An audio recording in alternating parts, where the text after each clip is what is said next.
Et re-hello à nouveau, j'espère que vous allez bien depuis hier. Aujourd'hui, on va s'attaquer au mélange huile de ricin et l'huile essentielle de romarin pour toutes personnes qui ont un problème avec l'huile essentielle seule. Si vous avez des allergies, des petites sensibilités ou quoi que ce soit, vous ne pouvez pas supporter l'huile essentielle seule, on va la mélanger avec l'huile de ricin. Alors moi je garde toujours cette petite bouteille de chez les sérums de chez The Ordinary, je les garde toujours. Vous les rincez, vous les désinfectez bien, vous les laissez sécher, vous les gardez, ça peut vous servir à faire vos mélanges. C'est des bouteilles de 30 ml, j'ai mis jusqu'ici l'huile de ricin. Alors celle-là, l'huile de ricin, je l'achète chez, elle est naturelle, je l'achète chez Action, tout simplement. Vous pouvez la trouver aussi en parapharmacie ou en pharmacie.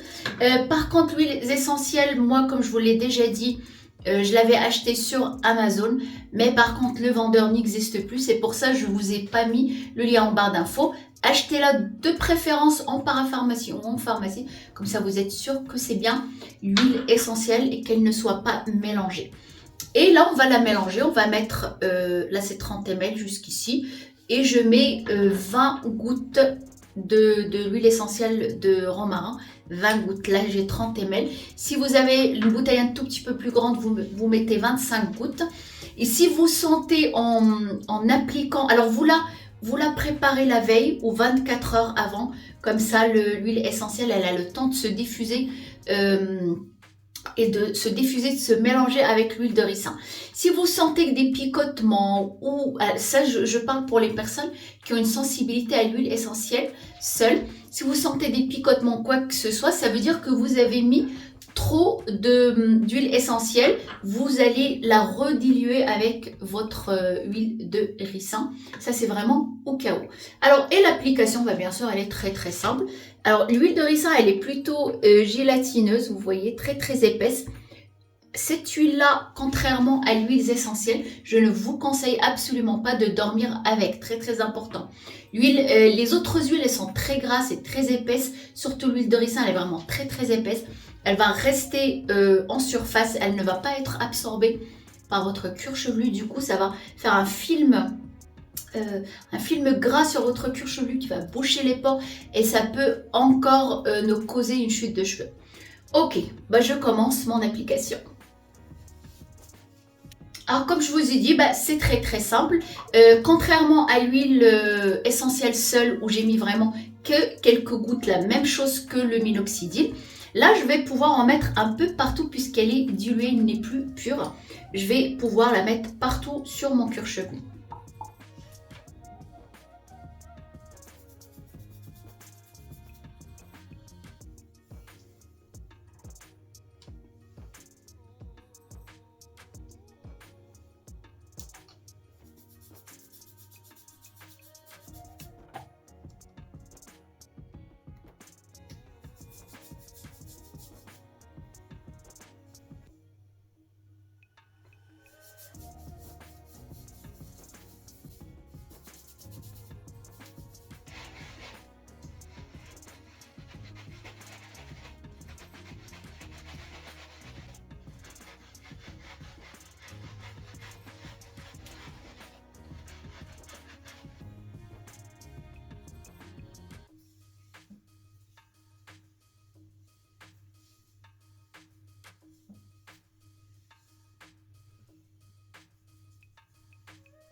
Voilà, du coup, j'ai terminé. Je vais laisser 2 heures, 3 heures, jusqu'à 4 heures. Mais par contre, je précise, je ne dors pas avec. Vous voyez, c'est quand même très, très, très, très gras. Ne dormez avec n'importe quelle huile, ne dormez pas avec. C'est très important. Comme je vous ai expliqué au début, celle-là, comme elle n'est pas très grasse, elle pénètre très rapidement. On peut dormir avec, il n'y a pas de problème.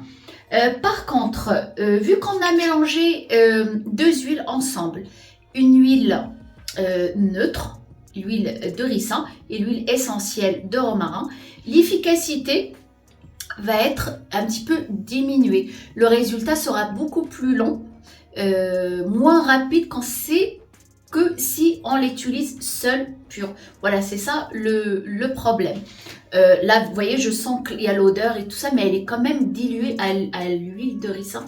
Elle n'est pas pure, du coup, le résultat sera moins visible, moins rapidement en tout cas que l'huile essentielle de romarin. Et ça, bon, après, ça dépend des personnes. Il y en a, ça va être beaucoup plus rapide, d'autres, ça va être beaucoup plus lent. Ça dépend. Mais en tout cas, vu que l'huile essentielle, elle est diluée, l'efficacité et le résultat se verra beaucoup moins rapidement que si on l'utilisait seul. Je récapitule tout ce petit monde. Huiles essentielles de romarin les 2 premières semaines, matin et soir. Si vous ne pouvez pas le matin, faites-la le soir, mais en tout cas quotidiennement. C'est le même principe que le minoxidil. Vous pouvez continuer jusqu'à 3 semaines, comme j'ai fait moi, si vous voyez vraiment qu'il n'y a aucun problème, vous pouvez continuer jusqu'à 3 semaines. À partir de la 4e semaine, on va dire, on va diminuer un petit peu l'application. On va l'appliquer 3 fois par semaine, 2 jusqu'à 3 fois, et là, juste 1 fois par jour, que le soir, on va diminuer. Et entre-temps, 2 fois par semaine, quand je sais que je vais laver mes cheveux, j'utilise l'huile seule. Comme ça, pour toutes les personnes qui ont par exemple le cuir chevelu sec, des démangeaisons, des pellicules, là, ça va atténuer les démangeaisons, les pellicules grâce à l'huile de romarin aussi. Ça peut être que bénéfique, ça peut être que bien. Mais en tout cas, si vous n'avez pas de problème, si vous avez la flemme de faire l'huile, vous pouvez continuer l'huile essentielle seule 2 à 3 fois par semaine. Mais par contre, si vous avez une sensibilité, vous ne la supportez pas seule, vous allez l'utiliser diluée. Le résultat sera un tout petit peu moins visible rapidement que l'huile seule. Voilà, pour le tampon ou le roller, moi j'utilise le tampon. Je continue toujours à l'utiliser 1 fois par semaine, pas plus. Faut pas hériter votre cuir chevelu, c'est très très important. Et bien surtout ce petit monde à chaque fois accompagné d'un massage. Alors vous allez me dire qu'est-ce que ça va donner à long terme. À long terme, je ne sais pas, puisque ça fait que 2 mois que je l'utilise. J'ai voulu vous donner l'astuce, mon ressenti, l'expérience que j'ai eu, le résultat que j'ai eu rapidement, que vous puissiez à votre tour tester et commencer. Mais à long terme, je ne sais pas. Est-ce que après on va pouvoir, au bout de 6 mois, il faut quand même aller au bout de ces 6 mois, c'est comme le minoxidil, la même chose. On va peut-être diminuer, l'utiliser qu'1 fois par semaine, ou comme je fais maintenant, 2-3 fois. On va voir, on va voir au fur et à mesure ce que ça va donner. Mais en tout cas, en 2 mois, moi je suis satisfaite parce que j'ai quand même ces petits cheveux. Les sourcils continuent à pousser un petit peu, mais je crois que les sourcils, ça pousse plus parce que j'avoue que ça fait 15 jours que je l'ai pas appliqué sur mes sourcils. C'est ça aussi, il faut être quand même assez discipliné. Je le suis avec mes cheveux pendant 2 mois, très très discipliné. Mes sourcils, dernièrement, j'ai laissé tomber, là je vais reprendre. Quoi. Voilà, dites-moi ce que vous en pensez. Est-ce que à votre tour, vous avez commencé, si vous avez des questions, vous n'hésitez pas, je vous répondrai. Et puis voilà, soyez beaux, heureux, prenez soin de vous. Alors, ça, avant de vous dire au revoir, ça c'est hommes et femmes, hein, c'est pour les deux. La même chose. Hein. Enfin voilà, prenez soin de vous.